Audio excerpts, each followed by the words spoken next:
Hello, welcome to the studio.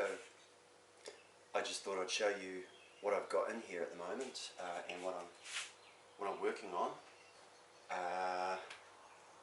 Start with the piece I'm working on. It's called Olive Tree, and I'm keeping it once again quite sort of simple, very restricted colour palette.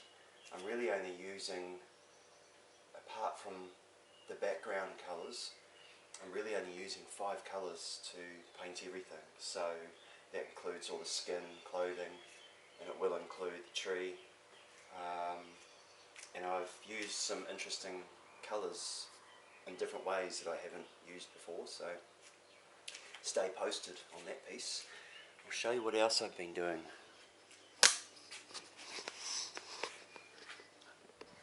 A recent piece is tomatoes. As you can see, I put a great deal of thought into titles. For example, olive tree, tomatoes.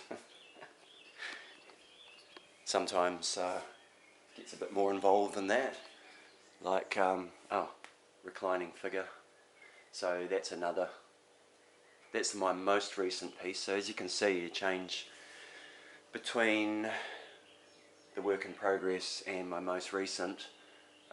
Still identifiably my work, but with a sort of a repertoire of 22, 23 years of painting, and sort of remembering them all. I've got quite a lot that I can draw from now, and I can really strip things back and simplify, or I can get a little bit more involved in detail without getting too caught up in it, you know what I mean? So yeah, just enough, but keeping it quite minimal. I'll just jump to this piece. Is piece that I've sort of just had hanging around in the studio, really. Actually quite keen to move this one on. If you like it, let me know.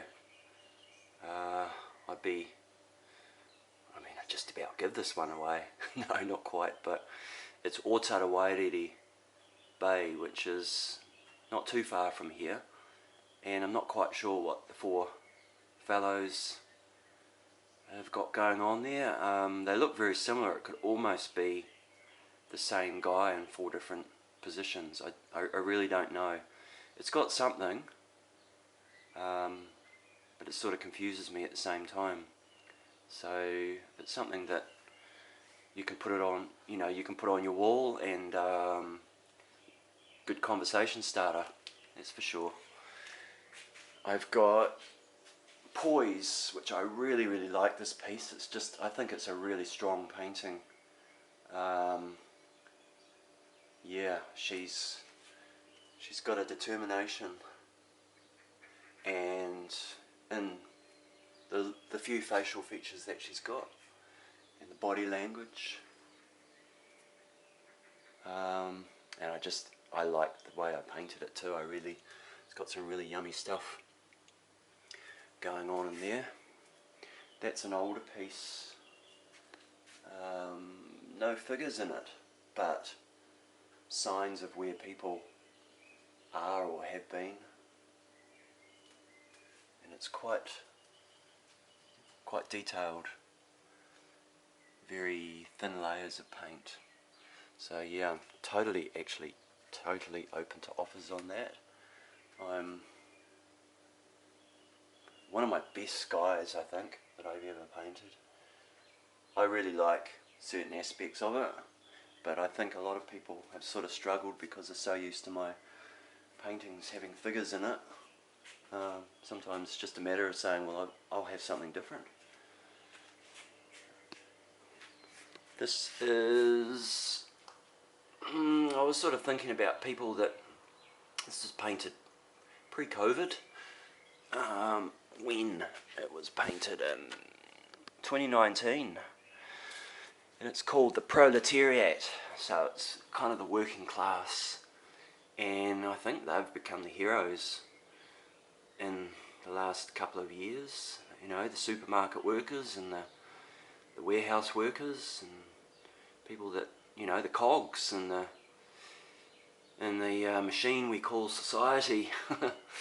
They just keep things going. And I painted it in these pink colours because, you know, you know that red in politics represents more sort of socialism, working class and all that, but pink is kind of soft left, so it's taking the working class and the working people into consideration, the proletariat, and that's what the pink colours kind of symbolise.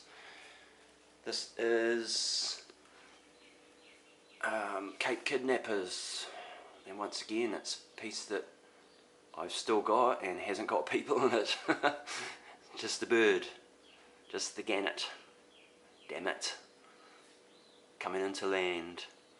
And if you know Cape Kidnappers, huge gannet colony in New Zealand's Hawke's Bay, and it's also home somewhere over in the distance or around the corner to a very world famous golf course. So yeah, very open to offers on that one. If you can see it on your wall, let me know and I'll be glad to help. This piece I painted 2017 for an exhibition I had in 2018. And I think it's the only piece that I've got left. It was one of my favourite exhibitions. I really liked the way this worked, this way the work turned out, just the paint work. You might be familiar with an Italian artist, Sandro Chia, C-H-I-A, and I was looking at some videos of his work, and I was really, yeah, I really liked the way he paints. So yeah, she's once again got a very determined look on her face. She's carrying a basket of green apples, and areas of it are as detailed as they should be, and some areas are just left a little bit unfinished, and yeah, I really like it.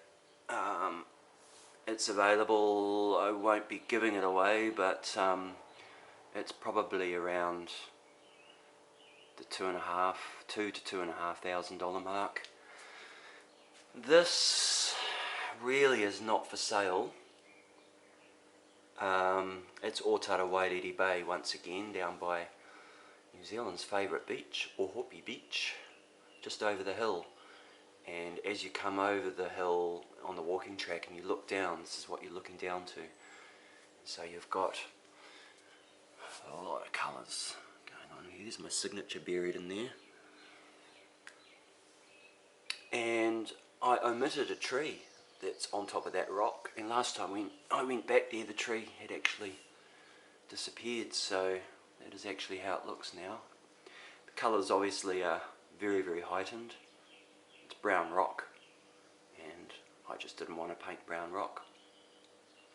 But I think it's pushing the colour limit, but still retaining colour harmony. I think it's just a beautiful painting myself.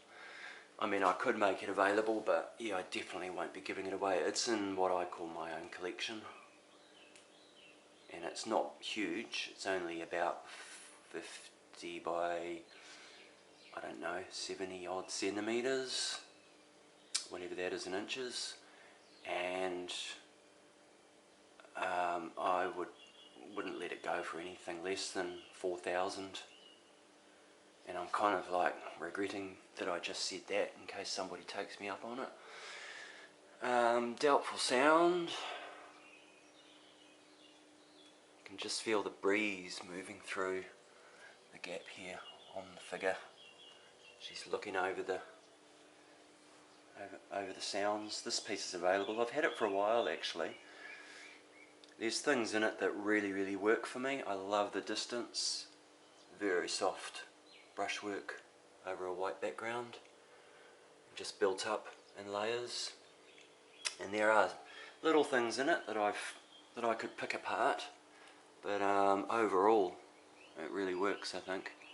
There's little pieces in it that I can just spend lots of time looking at. I really like that there. This piece is not for sale. It's an abstract I did a few years ago, and it's called Ebb and Flow, and it's made up of 6 separate canvases all put together in one frame. I just like the movement, but the slight disjointedness of it, and it could be aerial view of maps, runways, waterways. Definitely conjures up movement of water or roads or something. So ebb and flow, I mean, that's got a very ocean kind of look about it, and beautiful texture. And yeah, it was purely just painting for paint's sake, if you like. And then I moved these canvases around a few times to get them in an order I was happy with. So, this one here, she was sitting on a settee, and it just, certain parts of it that were bothering me, so I painted the background out and I did this to it. And I don't know, I mean, nothing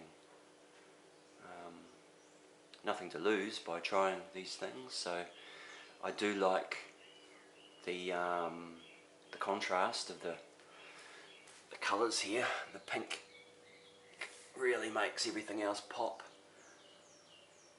It's got a strangely modernistic sort of feel about it. I mean, she's obviously quite Victorian, but when you think about art movements that were happening, or happening and about to happen at that time, it's kind of quite fitting, really. So yeah, let me know what you think of all that. If there's anything that catches your eye, including this piece. As you can see, it's not small. It's about 90 by 120 centimeters, and I think it's going to be quite a stunning painting. It's probably going to be about a $6,000 painting. So yeah, let me know what you think, and feel free to visit the studio. Just give me a bit of heads up, bit of warning, and I'll make sure I've got some coffee. And if I don't see you before, have a wonderful Christmas. Bye.